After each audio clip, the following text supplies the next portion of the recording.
All right, you need to go out.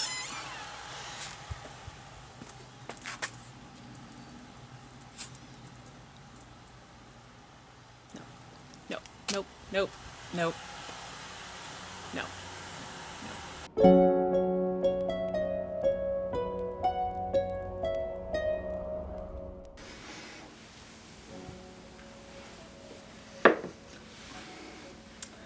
Welcome back. It is officially May. It is freezing outside. This is not normal for us. We are not a 40-degree in May kind of state. It's supposed to get into the 30s tonight. That's not what we're about here. And I was going to use this video to make another dress for summer, or maybe even a shirt. But this weather kind of has me itching to make my first coat ever. In all transparency, I have been wanting to make a winter coat for myself. Now, instead of waiting for fall to do this, why not just do it now? By the time I finish it, it'll probably be back up in the 70s and 80s. Plus, if I go ahead and make it now, it means I could wear it for a couple of months and then tweak it when I make the actual garment in the fall. Now, the thing with jackets and coats is that I always find them to be so intimidating. I feel like there's all of these pieces to them and that the construction has to be just perfect for it to look right. So that's kind of why I've held off on doing those up until now. But with as cold as it is, I'm feeling inspired, so why not? One of my favorite places to get patterns is Off the Mood website. They have a ton of free patterns. Oscar, you're interrupting everything. Most of them I find to be fairly simple to follow along with. When I was perusing through their website, I found this cosplay coat that I think looks just simple enough for even me to try it. And if I take the idea of doing this with expensive wool off the table and I just use thrifted fabrics, then this seems a little bit more attainable, at least for the first time around. Sewstine did a whole video on her construction of it. So I don't know about you guys, but when I watch somebody put something together, it makes a whole lot more sense than if I just read it. That's part of why I can't understand traditional patterns, is because just reading it doesn't make a whole lot of sense. But if I watch somebody piece something together, I get it. So we're gonna pick out some fabrics. I'll get the pattern printed off and pieced together, start putting this thing together and see how it turns out. It's probably gonna be a mess. Yeah, it's okay. I'm okay with that. But first, I think I need a sweatshirt because it is just freezing in here. First, I went through my backup stash of fabrics. These are fabrics that I just keep in a big bin in the middle of a room because that makes me look like an adult. Sewstine said she needed about 3 yards to make the coat for her size. So I need to find fabrics that I have plenty of. So going through that stash, I did find a wool blend plaid that I think I've got a little over 2 yards of. And then I found an oatmeal colored poly blend that I'm sure I've got at least 3 or 4 yards of. But neither of those were overly exciting. I just had a hard time picturing what the final product would look like with both of those. And I don't want this to look cheap. It might end up looking cheap because it's not gonna fit super well the first time, I imagine, but I didn't want the fabric to make it look cheap. So I went to my main fabric stash. Here's an actual reenactment of my face when I found the ones. Oh. I found these black satin curtains. They're kind of a slubby polyester version of slubby silk. I have 2 panels of these, so I think this will be plenty because most curtain panels are about 2 yards and they have a nice little sheen to them.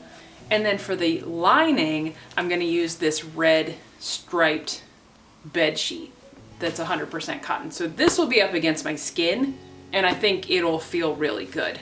I think the black and the red are gonna look super dramatic, which who doesn't need a super dramatic coat? I mean, seriously. I've got my fabrics. Let's get this stupid pattern pieced together and cut out, and we'll get going. Thanks for tuning in. If you've never had the pleasure of using one of these printable patterns, let me tell you how much fun this is. To sit on your floor for an hour and line up pieces of paper and tape them together, and then cut them all out. This part probably takes longer than some of the sewing does, so I hope you stretch first. With my pattern pieces all cut out and taped together, I decided to start with the bodice of the lining first. This way I could test the fit. It kind of counts as a muslin, but I'm not using my quote-unquote fancy fabrics. I still don't fully understand how to sew around curves. I just know that you have to pin these things together using about 100 pins. I wish I had better advice for you. And as much as I hate to say it, make sure you press your seams. Oh yeah. Yeah, you got the scratchies? Guys, I'm tired. Sewing is hard.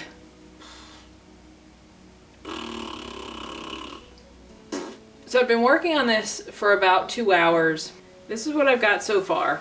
I'm working on the lining first because I'm kind of counting the lining as the muslin because I don't want to make a muslin and then a lining and then the exterior.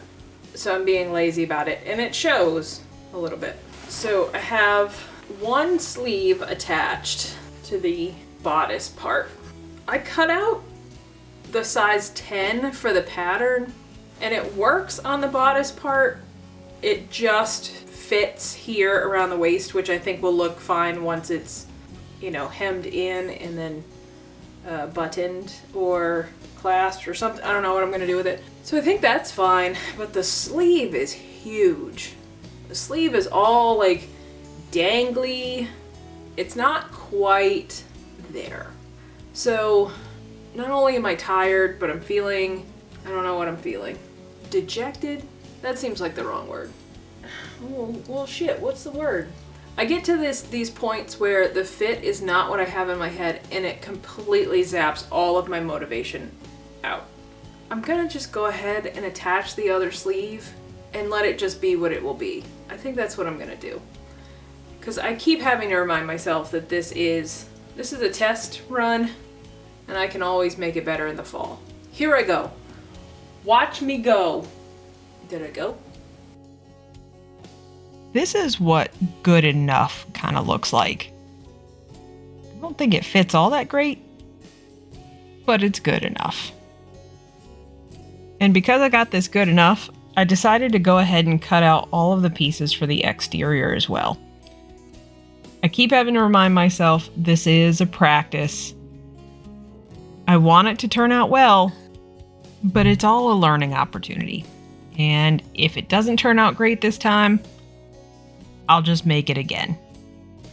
And if it does turn out great, I'll make it again.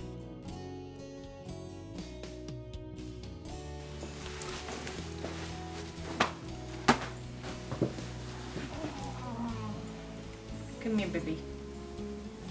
Come here. So I'm exhausted, and I don't have half of it done.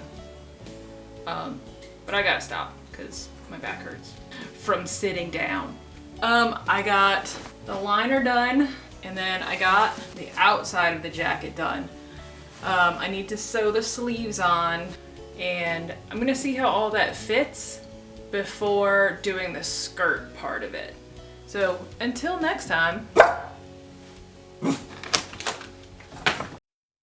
welcome to later. So it's about a week after the last time I checked in, and as I predicted, it'll probably be back up in the 70s and 80s. It's going to be 80 degrees outside today and for the rest of the week and probably for the rest of the summer. So I guess the need for this cold weather project has diminished a little bit, but we will persevere. So today's focus is going to be getting the skirt panels cut and attached to their respective top pieces and finish this as best as possible. So we'll see how this goes. So let's go cut some skirt panels and see where we end up. All right, let's go. For the sake of speed and convenience, I'm cutting all 4 panels at the same time. This reduces whatever accuracy you may have with the pattern, but it sped things up exponentially. And for a practice garment, I don't feel bad about that. Not one bit. All 4 skirt panels also get a dart. So before pinning them to each other, I went ahead and pinned the darts and sewed those in place. And then went to the machine and joined everything together. And this is where I'm just checking to make sure it fits. I think I could use this skirt pattern piece and add more panels and make a really cool walking skirt later.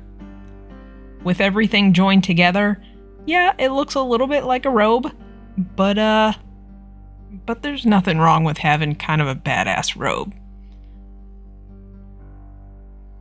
So I think at this point, I'm kind of digging what this looks like. I can see the potential at this point.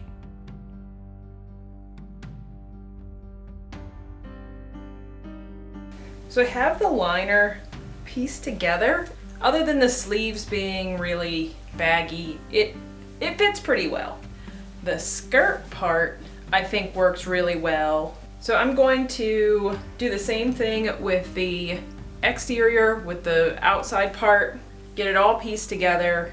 I'm trying to get this all done today so that I can get the video done and I can wear my coat in 80-degree weather. Let's finish this. For the sake of convenience, enjoy this last construction montage.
Here's where we are right now with it closed. The bodice part is just too big, but that's something to note for next time. The original pattern calls for a placket and then hooks and eyes, but because it's so big, I have enough of an overlap here that I'm gonna put snaps from my collarbone down to the waist. So I think I'm gonna just do probably 5 or 6 snaps all the way up and down, and then it'll be done.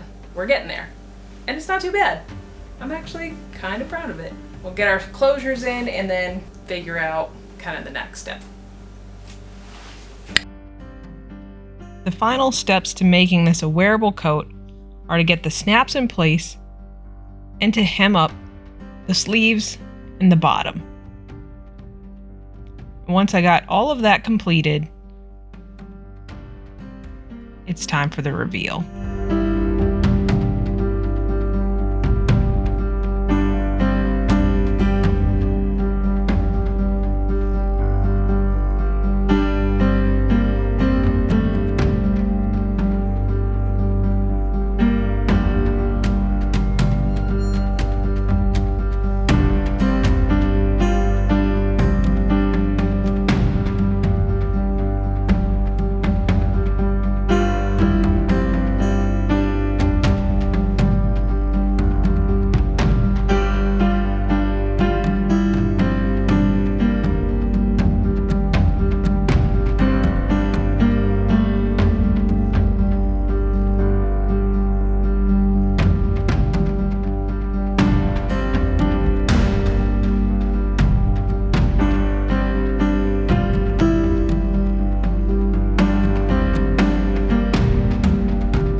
solid. Ta-da! It's done. It's completely finished. Mostly finished. 90% finished, I think. This was a really cool project to do. It is hot. It's a very warm project. And there are definitely things that I want to fix next time. The bodice itself, especially under the armpits, is just too big. I would prefer it to be a little more snatched. And I think the seams, the princess seams here, could probably stand a shift over about an inch or so. I love this pattern. I am definitely going to make one of these as a winter coat. Stick around for fall because I'll be making a wool version of this. I was even fortunate enough to find 2 identical wool blankets at Goodwill for $4 each. So I can make this coat now using thrifted wool and I don't have to buy brand new fabric. So I am super excited about that part. If you're interested in making something like this, it's definitely one that's worth downloading the pattern for. And I may even make a short version of just the jacket. And I mean, I kind of look like a soldier, which is kind of cool. Let's see, I paid $1 for the bed sheet. I paid $8 for the curtains that made the exterior. I think the snaps, the whole giant kit of snaps was maybe 20 bucks. Maybe $30 in total to make the whole thing. And it's definitely something I'm gonna wear over and over again. So anyway, thank you for watching. Don't forget to subscribe, give me a little like, and if you wanna leave a comment, I love those. I try to respond to as many of those as I can, and I appreciate all of you, and I will see you next time. Bye! The skirt fart. Skirt fart. This is completely disjointed. It's chunky under here.